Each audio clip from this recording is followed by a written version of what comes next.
All right, let's build out our edit email functionality here. So you edit the email address.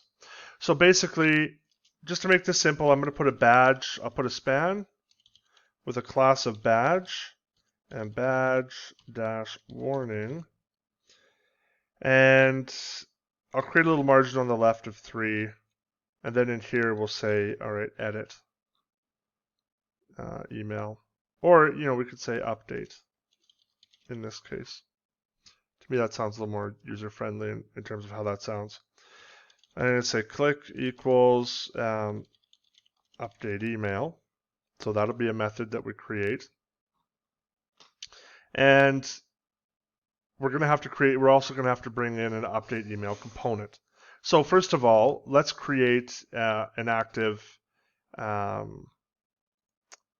create some active attributes here, an active object. So just like we did in the previous one, we want to be able to navigate between the dashboard and the other various features that we have here. So let's go ahead and call this one dashboard. This one's going to be defaulted to true, and basically what's going to happen is it's this card up here that will be displayed. So vif user dot dash vif active dot dashboard is equal to true. Okay, good. Now we need to create our setActive method. And if I can spell correctly, that's what we'll do. So we'll specify we'll kind of set it up here by the component, right? Component. Okay, great. Now what we want to do is we want to basically take all the keys, set them to false, and then the one that we actually want to show set as true. So this dot active dot for each, and we'll say element. Actually, sorry, I'm going to do key. My bad. Key, and we'll say this dot active key equals false, and then at the end we're just going to say this dot active component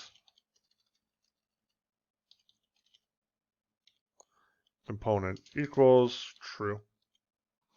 Okay, that will help us to navigate just as we did in the previous one up there. Now we need to add another one, which is going to be update email. And we'll come down here and we'll bring that one in. So update email. Sorry. Update email. Okay, perfect. Now, we only want this one to show if active dot update email. And we want to bind the user to here. Now the user we already assigned from get user on here. Let's do one other thing. This isn't really necessary, but it's just something I'm kind of used to doing. So let's do it that way. We're going to have to create two listeners for this one, emit 2 events, and the first one's going to be view dash dashboard. And we already know what to do there. Go set active and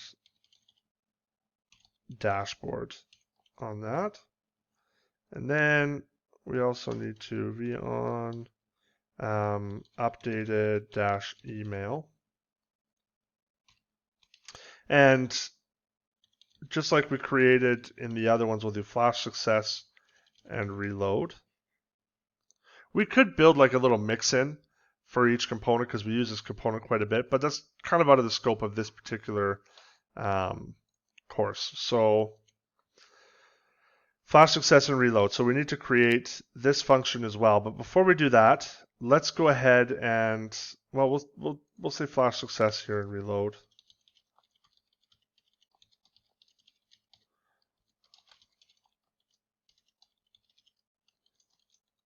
All right, and then for now we'll just say console log message. Okay, great. Now let's bring in this particular, let's create this particular component, and it's going to be update email from, and we'll say update email dot view. Let's go ahead and pull that one. Let's go ahead and create that before we save this. And template. And we'll pull in our card class here.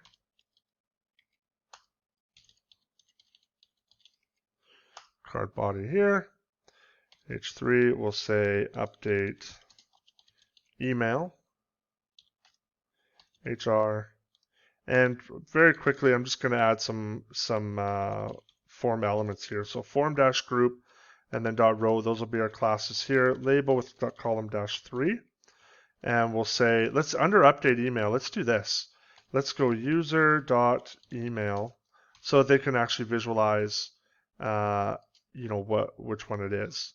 So we'll say new email in here. .column-9. We'll say input.form-control.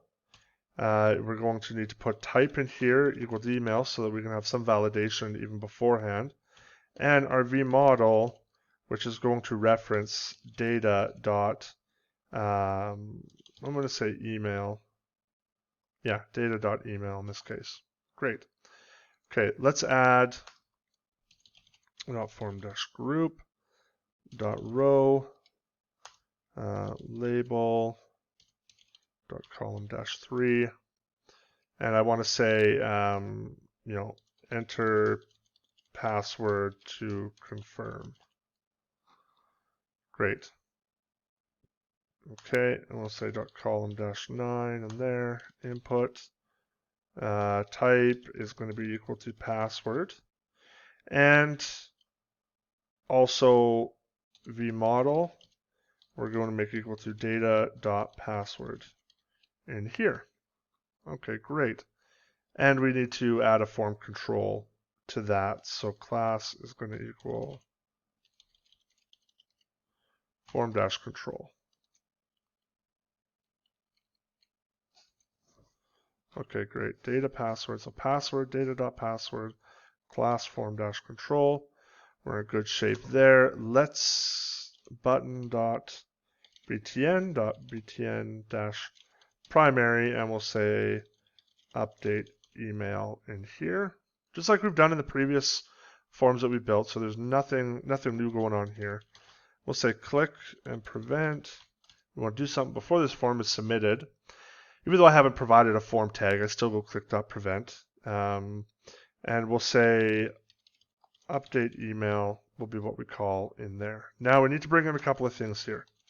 We're going to script tag, export default. And first of all, let's bring our props in. So our prop is just going to be user. And our data, well, we're going to be submitting data, and we currently have it binded to our form elements. And that's going to be under the data object here. And it will be email. And right now, I'm going to leave that as is. And I'll say password. All right. And the last thing we need to do here, just bear with me, is methods update email. And in this case, all I'm going to do is console log this.data, so we know that the data is coming through as it should be coming through. One other thing I want to do here is when this component is mounted, I do want to set the value of email, this.data.email equal to this.user.email every time. Okay.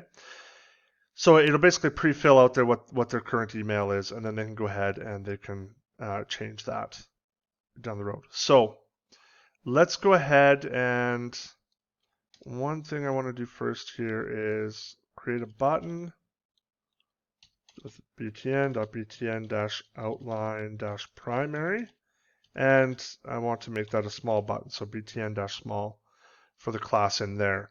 I.fas.fa-chevron-left to create that left arrow, because we want to go back. We want to use this opportunity to go to the dashboard. A little bit of space, we'll say back. And one other thing, I'm just going to give it margin right on the button itself of 3. And at click equals emit view dashboard. So we've done a lot, we've added a lot of data to this, done a lot of work in this one in particular. So let's see if and where our issues come from. I'm going to check to make sure this updates when I click save. Yes, it does. That's great. Update email, and then what we need to do in here, update email. So we actually need to fill out the details of the actual method that should be in here. So update email. Oops. Function. And all we need to do is call this dot set active. Actually, you know what? Instead of calling update email, we'll just say set active update email. That'll be much easier in this case.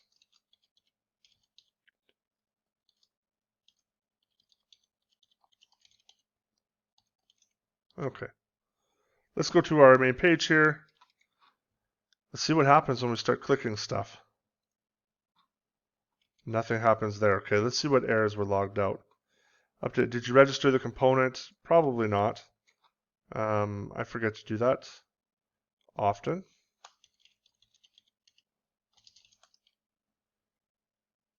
Which I just chalk up to trying to build out the whole thing all in one go. So that's fine. If you got this, awesome. If you caught my mistakes, that's great. Okay, let's try this again. I'm going to refresh. Click on update. Great. Click on back. We're good there.